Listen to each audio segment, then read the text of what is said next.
بسم اللہ الرحمن الرحیم۔ دوسرا قصہ قصص الحدیث میں سے اللہ تبارک و تعالیٰ کے نبی حضرت آدم علیہ السلام کی موت کا واقعہ۔ حیات آدم کے آخری لمحات کے حالات کا کائنات کے انسان اول کے آخری وقت کے جاں گزار لمحات کا زبانی نبوت سے بیان، جو ہمیں یہ بتلاتا ہے کہ انسان اول کی تجہیز و تکفین انسان کے ہاتھوں نہیں بلکہ نوری مخلوق قدسیوں کے ہاتھوں ہوئی، اور انسانیت کو پہلی مرتبہ تجہیز و تکفین اور تدفین کا وہ سماوی طریقہ بتلایا گیا جو انسانیت کے احترام اور آدمیت کی عزت و توقیر کا سب سے باعزت طریقہ ہے۔ بعد میں انسانیت نے مردے کو ٹھکانے لگانے کے جتنے طریقے اپنائے، جلا کر راکھ کرنے سے لے کر سوٹ بوٹ پہنا کر زمین میں دفن کرنے تک، وہ سب آدمیت کے احترام اور انسانیت کی عظمت کو روندنے والے ہیں۔ جو شریعت مقدمہ مردوں کو اتنا احترام دیتی ہو، زندوں کا کیا کچھ احترام اس نے نہ بتایا ہوگا۔ قطہ ابن زمہر السعدی کہتے ہیں کہ میں نے مدینہ منورہ میں ایک شخص کو گفتگو کرتے ہوئے دیکھا تو ان کے متعلق پوچھا کہ یہ کون ہے۔ لوگوں نے بتلایا کہ یہ ابی ابن کعب رضی اللہ تعالی عنہ مشہور صحابی ہے۔ انہوں نے فرمایا کہ حضرت آدم علیہ السلام کی موت کا جب وقت ہوا تو انہوں نے اپنے بیٹوں سے فرمایا کہ اے میرے بیٹو، میرا دل جنت کے پھل کھانے کو چاہ رہا ہے۔ دنیا میں آنے سے قبل جنت میں رہتے تھے اور جنت کے میوے پھل کھاتے تھے، تو موت کے وقت انہی کی خواہش ہوئی۔ بیٹے جنت کے پھلوں کی طلب و تلاش میں نکلے تو راستے میں انہیں فرشتے ملے۔ ملائکہ کے پاس حضرت آدم علیہ السلام کا کفن، خوشبو، کلہاڑیاں، تلواریں، نیزے بھی تھے۔ فرشتوں نے ان سے پوچھا کہ اے آدم کے بیٹو، تم کس چیز کی طلب و تلاش میں ہو؟ کیا تم چاہتے ہو اور کہاں جا رہے ہو؟ تم کیا چاہتے ہو اور کہاں جا رہے ہو؟ انہوں نے کہا کہ ہمارے والد حضرت آدم علیہ السلام بیمار ہے اور ان کا دل جنت کے پھل کھانے کو دل چاہ رہا ہے۔ فرشتوں نے کہا کہ واپس چلے چلو، تمہارے والد کی قضا آ چکی ہے، وقت قریب آ چکا ہے۔ چنانچہ وہ واپس ہو گئے۔ جب وہ حوا علیہ السلام نے فرشتوں کو دیکھا تو انہیں پہچان گئی اور سمجھ گئی کہ روح قبض کرنے آئے ہیں، تو وہ آدم علیہ السلام سے لپٹ گئی۔ آدم علیہ السلام نے فرمایا کہ دور ہو جاؤ، مجھ سے دور ہو جاؤ، تمہاری جانب سے تو مجھے اس سے قبل دھوکہ ہو چکا ہے، تمہاری جانب سے تو مجھے اس سے پہلے دھوکہ بھی ہو چکا ہے، میرے اور میرے رب کے فرشتوں کے درمیان سے راستہ چھوڑ دو۔ چنانچہ انہوں نے حضرت آدم علیہ السلام کی روح قبض کر لی، انہیں غسل دیا، کفن پہنایا، خوشبو لگائی، پھر ان کے لیے قبر کھودی اور لحد سیدھی قبر بنائی، پھر ان پر نماز پڑھی، پھر ان کی قبر میں داخل ہو کر انہیں قبر میں رکھا۔ بعد ازاں ان کی قبر پر اینٹا رکھ کر بند کر دیا۔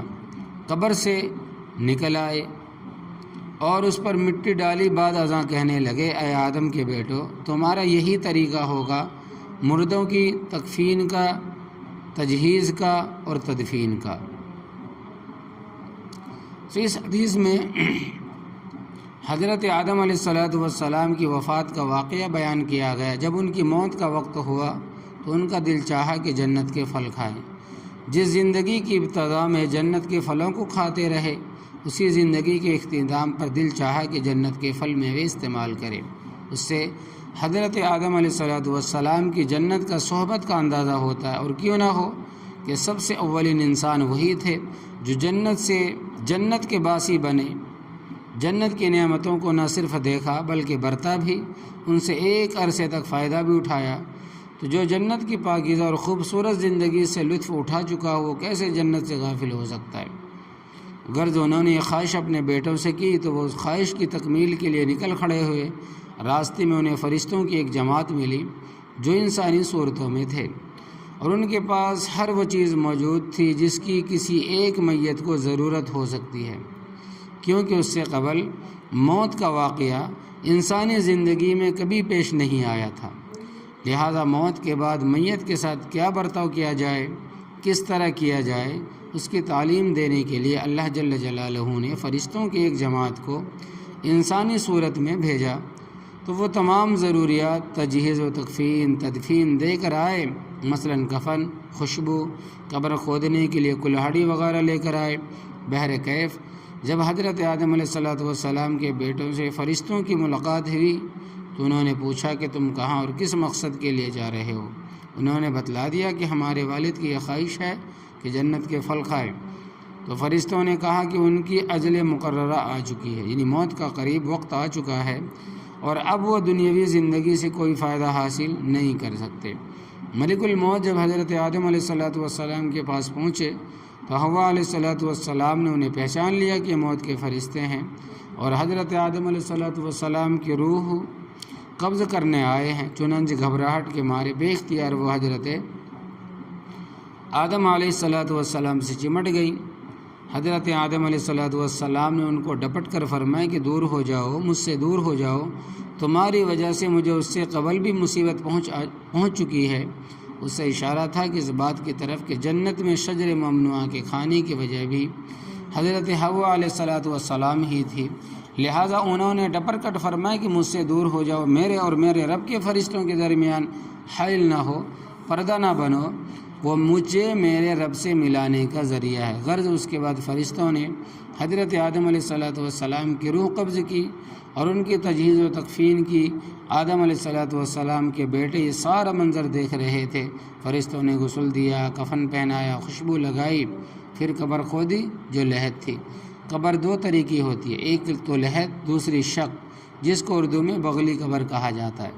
عام طور سے جو قبریں کھودی جاتی وہ لحد ہوتی ہے، جبکہ بعض جگہ جہاں سخت زمین ہو یا چھوٹے اور نابالغ بچوں کے لیے شق یعنی بغلی قبر کھودی جاتی ہے، جس کی شکل یہ ہوتی ہے کہ قبر کھود کر پھر اس کی بائیں طرف کی دیوار میں ایک دوسرا گڑھا میت کی لمبائی جتنا کھودا جاتا ہے جس میں میت بآسانی اس میں سما سکے، اسے شق یا بغلی قبر کہا جاتا ہے۔ بہر کیف ان کی قبر کھود کر نماز جنازہ پڑھی، بعد ازاں انہیں قبر میں رکھا گیا، پھر قبر میں اینٹیں رکھ کر اسے بند کیا اور اس پر مٹی ڈال کر قبر بنا دی۔ پھر آدم علیہ السلام کے بیٹوں سے مخاطب ہو کر کہا، اے بنی آدم، اپنے مردوں کے لیے اللہ تبارک و تعالیٰ نے تمہارے واسطے یہی طریقہ پسند فرمایا ہے۔ چنانچہ تمام انبیاء اور رسول کی شریعت میں تدفین اموات کا یہی طریقہ رائج رہا، اور اس کے علاوہ جو بھی طریقہ کسی قوم یا مذہب نے اپنایا وہ اللہ تبارک و تعالیٰ کے بتائے ہوئے طریقے کے خلاف اور انسانیت کے احترام کے منافی ہے۔ ہندوؤں کی طرح جلانا تو انسانیت اور مردے کی حد سے زیادہ تذلیل اور تعذیب ہے، اور یہی وجہ ہے کہ تمام آسمانی مذاہب کے پیروکاروں میں، خواہ وہ عیسائی ہو یا یہودی ہو، یہی دفن کا طریقہ رائج ہے۔ اگرچہ ان کے ہاں کفن کے بجائے میت کو سلے سلائے بہترین سوٹ میں پیوند خاک کیا جاتا ہے، جو ظاہر ہے شریعت اسلامیہ کے خلاف ہے۔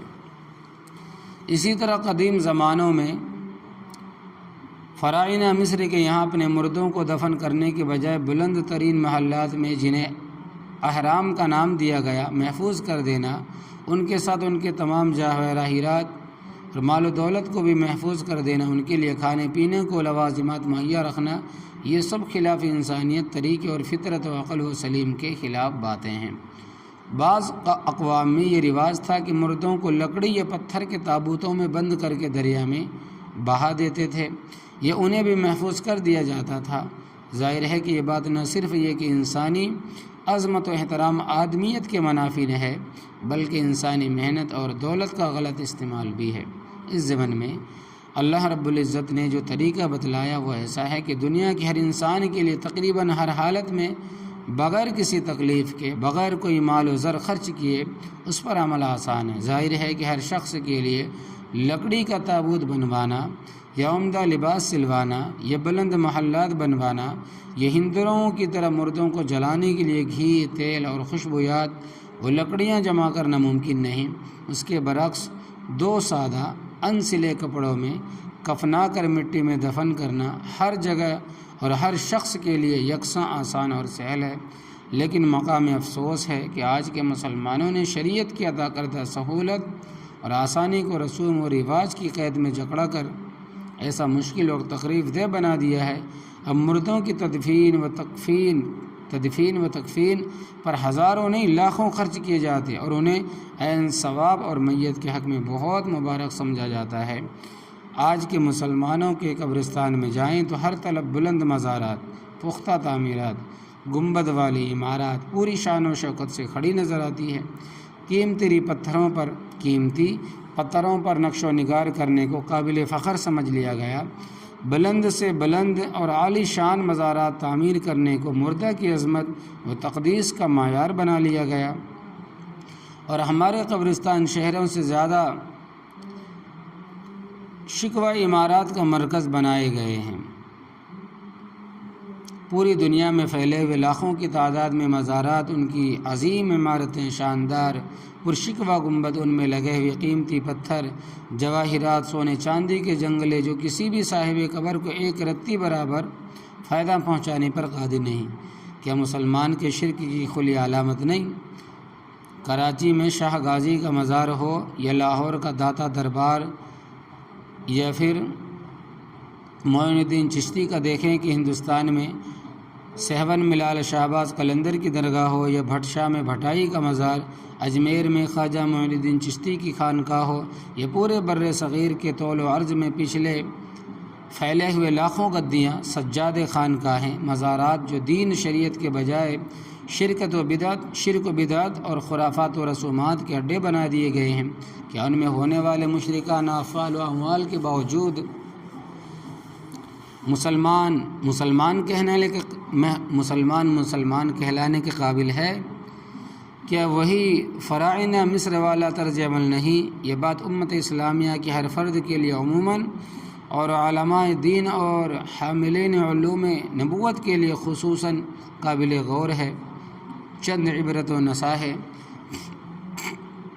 حدیث سے جو فوائد حاصل ہوئے وہ مندرجہ ذیل ہیں۔ نمبر 1، میت کی تجہیز و تکفین کی مشروعیت۔ نمبر 2، میت سے متعلق یہ طریقہ تدفین تمام مذاہب و آسمانی اور تمام انبیاء کی شریعتوں میں رائج رہا۔ نمبر 3، حضرت آدم علیہ السلام کے بیٹوں کو فرشتوں کے ذریعہ علمی تعلیم دی گئی۔ نمبر 4، اس طریقہ تجہیز و تکفین کے تمام دوسرے طریقوں کا اللہ تبارک و تعالیٰ کے منہج سے منحرف ہونا اور خلاف انسانیت و خلاف فطرت ہونا۔ نمبر 5، حدیث سے فرشتوں کا انسانی شکل و صورت میں مشتمل ہونا بھی ثابت ہوتا ہے۔ نمبر 6، سب سے بڑا فائدہ جو حدیث سے حاصل ہوا وہ یہ ہے کہ اگر انسان کو اپنے اقارب اور قریبی رشتہ داروں کی وجہ سے دین کے کسی معاملے میں یا حکم الہی کی تعمیل میں رکاوٹ درپیش ہو تو ان قریبی عزیزوں سے اور ان کی بات سے اجتناب کرنا ضروری ہے۔ جیسے حضرت آدم علیہ السلام فرشتوں کو واپس کر دیں، گویا کہ ایک طرح سے وہ مانع بن رہی تھیں اللہ تبارک و تعالیٰ سے ملاقات سے، تو حضرت آدم علیہ السلام نے انہیں فوراً ڈپٹ کر دور کر دیا، کیونکہ انسان کے بیوی بچے انسان کے دین و ایمان کے لیے سب سے بڑے فتنے ہوتے ہیں۔ اسی لیے اللہ جل شانہ نے قرآن کریم میں ارشاد فرمایا، یا ایھا الذین آمنوا ان من ازواجکم و اولادکم عدوا لکم فاحذروہم، اے ایمان والو، بلا شبہ تمہاری بعض ازواج اور تمہاری بعض اولادیں تمہارے دین کی دشمن ہے، لہذا تم ان سے ہوشیار رہو اور ان کے ایسے امر پر عمل نہ کرو۔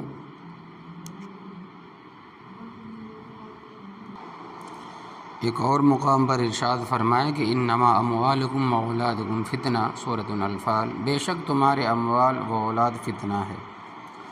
مقصد یہ ہے کہ انسان کے اموال اور ازواج و اولاد انسان کے لیے عموماً فتنہ کا ذریعہ بنتے ہیں اور بہت دینی تقاضوں پر عمل کرنے میں رکاوٹ بنتے ہیں، انسان کے اندر بخل، بزدلی پیدا کرتے ہیں۔ لہٰذا آیات بالا میں یہی ہدایت دی گئی ہے کہ حکم الہی کی تعمیل میں اگر وہ رکاوٹ بن رہے ہوں تو ان سے دور رہا جائے اور حکم الہی پر عمل کیا جائے۔ اللہ عمل کی توفیق عطا